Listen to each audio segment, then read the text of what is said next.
नमस्कार. मी आबा माळकर. आपण पाहतात लक्षवेध. मंडळी, उपमुख्यमंत्री आणि भाजप नेते देवेंद्र फडणवीस हे कार्यकर्त्यांच्या मेळाव्यात बोलताना म्हणाले की भाजप नेहमीच बॉस राहिला पाहिजे. शिवसेना राष्ट्रवादी काँग्रेस सोबत असले तरीही राज्यात भाजपच बॉस असला पाहिजे आणि त्यासाठी स्वतःसाठी तुम्ही 10 तास द्या, पण पक्षाला 14 तास द्या. देवेंद्र फडणवीस यांच्या या वक्तव्यानंतर अर्थातच भाजपमध्ये ज्यांना खोट दिसते त्यांनी टीका करायला सुरुवात केलेली आहे. आणि सगळ्यात अगोदर जी टीका झाली ती राष्ट्रवादी काँग्रेसच्या शरद पवार गटाच्या खासदार सुप्रिया सुळे यांच्याकडून झालेली. सुप्रिया सुळे म्हणाल्या की मागचे 9 वर्ष मी दिल्लीत आहे आणि भाजप त्यांच्या मित्र पक्षांशी कसा वागतो हे मी जवळून बघते. पण ज्यांना कळत नाही त्यांच्यासाठी काय बोलावं. अर्थात सुप्रिया सुळे यांनी हा जो टोला हाणला तो अजितदादांसाठी होता हे काही वेगळं सांगायला. आता खरं म्हणजे देवेंद्र फडणवीस जे म्हणाले की भाजप हा महाराष्ट्रात बॉस आहे आणि तो बॉसच राहिला पाहिजे, यात चुकीचं काय आहे? मंडळी, 2019 साली ज्या विधानसभा निवडणुका झाल्या त्या निवडणुकीत भाजपला 105 ते 109 जागा मिळाल्या. आता इतक्या जागा भाजपला मिळाल्या असताना आणि भाजप सगळ्यात मोठा पक्ष झाला असताना केवळ उद्धव ठाकरे यांच्या शिवसेनेने पाठीत खंजीर खुपसला आणि त्यामुळे भाजप सत्तेपासून लांब राहील.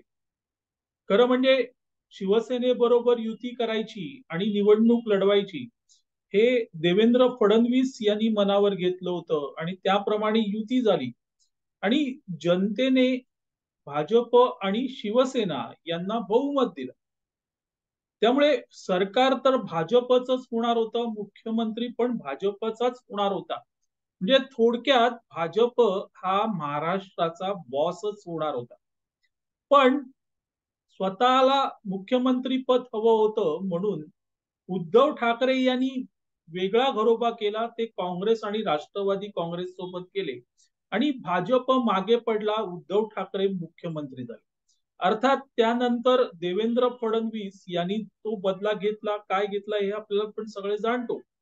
पण तो बदला का घेतला तर सगळ्यात महत्वाची गोष्ट म्हणजे शिवसेनेला, उद्धव ठाकरे यांच्या शिवसेनेला धडा शिकवण्यासाठी तो बदला घेतला. पण मित्रांनो, बदला घेणं इतकं सोपं असतं का? कारण भले देवेंद्र फडणवीस यांनी किती ठरवलं असतं की शिवसेनेला फोडायचं, राष्ट्रवादी काँग्रेसला फोडायचं, तरीही जोपर्यंत त्या पक्षाचे नेते आपल्या पदाधिकाऱ्यांना, आपल्या आमदार खासदारांना एकसंध ठेवू शकले असते तर हे शक्य नव्हतं. अजिबात शक्य नव्हतं. पण उद्धव ठाकरे यांच्या शिवसेनेमध्ये जी असंतोष होता, जो असंतोष होता, जी अस्वस्थता होती, त्याचा फायदा फडणवीस यांना मिळाला. म्हणजे फडणवीस यांनी ठरवून केलं का तर निश्चितच ठरवून केलं. पण त्याला जबाबदार केवळ फडणवीस नाही तर त्याला जबाबदार उद्धव ठाकरे होते. त्यांनी जर आपल्या आमदारांमध्ये अस्वस्थता, अशांतता, असंतोष निर्माण होणार नाही याकडे लक्ष दिलं असतं तर हे आमदार अगदी एकनाथ शिंदेसह कुठलेच नसते. पण मुख्यमंत्री पद आपल्याला मिळालं, पर्यावरण मंत्री पद आपल्या घरात आलं म्हटल्यावर इतरांकडे बघण्याची काय गरज असं उद्धव ठाकरे यांना वाटलं आणि त्यांनी आपल्याच आमदारांना वाऱ्यावर सोडलं आणि तो असंतोष निर्माण झाला. त्यात म्हणूनच देवेंद्र फडणवीस त्याचा फायदा घेऊ शकतो. आणि मग शिंदे यांच्या सोबत जे 40 आमदार फडणवीस यांच्याकडे आले. आता ती जी सगळी कृती किंवा तो जो आसरा आपण म्हणू देवेंद्र फडणवीस यांनी उपलब्ध करून दिला शिवसेनेला. शिंदे यांच्या शिवसेनेला पुन्हा ती जी कायदेशीर लढाई ती कशी लढली पाहिजे हे सगळं शिंदे यांच्या शिवसेनेला सांगितलं आणि मग निवडणूक आयोगासमोर बाजू मांडण्यात आली. तिथे तो अख्खा शिवसेना पक्ष एकनाथ शिंदे यांना मिळाला. आता इथे वडीलधाऱ्या व्यक्तीची भूमिका कोणी अदा केली, तर निश्चितच भाजपने अदा केली. आता शिंदे यांच्या सोबतचे 40 आमदार भाजप सोबत आले. खरं म्हणजे भाजपकडे 105 आमदार होते आणि भाजप मोठा पक्ष, त्यामुळे ते म्हणू शकले असते की मुख्यमंत्री पद आम्हाला पाहिजे.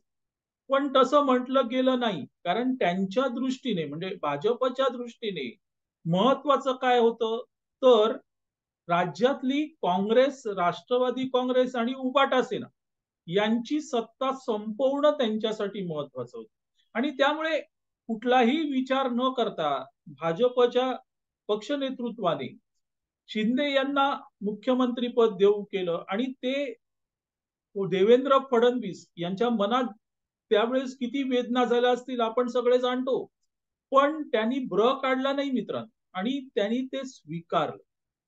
आता या ठिकाणी वडीलधाऱ्या माणसाची किंवा बॉसची भूमिका निश्चितच भाजपने वठवली आणि त्याबद्दल शिंदे यांना कधीच आक्षेप नव्हता, किंवा शिंदे यांच्या शिवसेनेत जे आमदार आहेत, पदाधिकारी आहेत, त्यांनाही कधी आक्षेप नव्हता.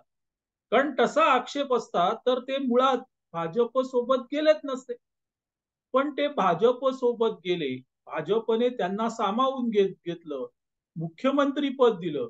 इतकंच नाही तर फडणवीस सांगत होते की मी आता मंत्रिमंडळात नसेल, पण नाही, शिंदेचा अनुभव, प्रशासकीय अनुभव कमी, त्यामुळे त्यांच्या जोडीला कोणीतरी हवं म्हणून कमीपणा घेऊन म्हणजे उपमुख्यमंत्री पद घेऊन फडणवीस त्या सरकारमध्ये थांबले.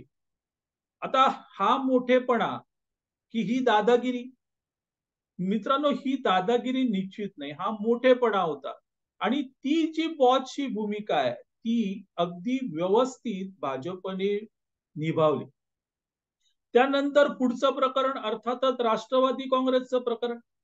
राष्ट्रवादी काँग्रेसला निमंत्रण द्यायला काही फडणवीस गेले नव्हते, कारण शिंदे आणि भाजप म्हणजे शिंदे यांची शिवसेना आणि भाजप यांच्या आमदारांची बेरीज बहुमता इतकी होती. त्यामुळे अजितदादांना निमंत्रण द्यायला फडणवीस गेले नव्हते. अर्थात तिथून अजितदादांकडून काहीतरी पहल झाली आणि मग फडणवीस पुढे गेले. त्यामुळे फडणवीस काही तिथे गेले नाहीत किंवा भाजप काही तिथे गेला नाही. तिथे पुन्हा असंतोष निर्माण झाला आणि त्या असंतोषाला वाट करून दिली भाजपने आणि मग अजितदादा हे सरकारमध्ये आले, त्यांचे आमदार सरकारमध्ये आले, त्यांनाही मंत्रिपद देऊ केलं.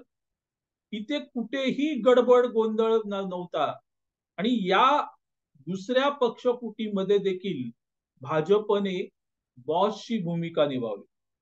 आता अशा प्रकारे बॉसची भूमिका हे 2 प्रकरणात भाजपने निभावली. मग फडणवीस जर म्हणत असतील की आपण महाराष्ट्रात बॉस आहोत, तर त्यात चुकीचं काय? मित्रांनो, त्यात चुकीचं काय? फडणवीस यांची मैत्री उद्धव ठाकरे यांनी बघितलेली आहे. फडणवीस यांनी उद्धव ठाकरे यांना मित्र मानलं आणि त्यानंतर सगळं म्हणजे अगदी पक्ष नेतृत्वाचा विरोध असताना देखील फडणवीसांनी आग्रह करून उद्धव ठाकरे यांच्या शिवसेनेबरोबर युती केली. इतकी मैत्री त्यांनी बघितली. आपल्या सोबत जे येतात त्यांना धरून राहिलं पाहिजे, त्यांना पकडून ठेवलं पाहिजे, किंवा आपल्या सोबत त्यांचाही विकास उत्कर्ष झाला पाहिजे. हे जर फडणवीस बघत असतील तर ती नेमकी बॉसचीच भूमिका असते. पण सुप्रियाताई सुळे यांच्या मनातला किंवा यांच्या नजरेतला बॉस हा कोणीतरी वेगळा असावा. तो भाजप सारखा सर्वांना सामावून घेणारा नसावा, तर तो आपला हेतू साधल्यावर दूर लोटणारा असावा, किंवा आपल्या सोबत जे पक्ष येतात ते कालांतराने नाहीशे होतात, असा कोणीतरी बॉस त्यांच्या नजरेत असावा. आणि त्या बॉस प्रमाणे भाजप काही वागला नाही, हे कदाचित सुप्रियाताईंचं दुःख असावं. असो, पण इतकी गोष्ट नक्की आहे की भाजप हा बॉस आहे ते एकनाथ शिंदे यांनी मान्य केलं आणि ते मान्य करूनच त्यांनी भाजप सोबत युती करत राज्यात सरकार स्थापन केलं. अजितदादांनी देखील भाजप हा बॉस आहे हे मान्य करून मग सरकारमध्ये स्वतःला आणि आपल्या आमदारांना सहभागी करून घेतलं. हे जर भाजप बॉस नसता तर झालं असतं शक्य नाही. त्यामुळे दोन्ही पक्षांनी ते मान्य केलेलं आहे आणि त्यामुळे टीकाकार हे टीका करतच राहणार, कारण त्यांचा बॉस हा पक्षांना संपवतो. तो पक्षाला त्यांच्या सोबत जे पक्ष जातात ते पुढे कालांतराने नाहीसे होतात. भाजपने मात्र तसं केलेलं नाही. मंडळी, तुर्तास इथे थांबतो. आपल्याला हा व्हिडिओ आवडला तर लाईक करा, शेअर करा आणि लक्षवेधला सबस्क्राईब करा. धन्यवाद.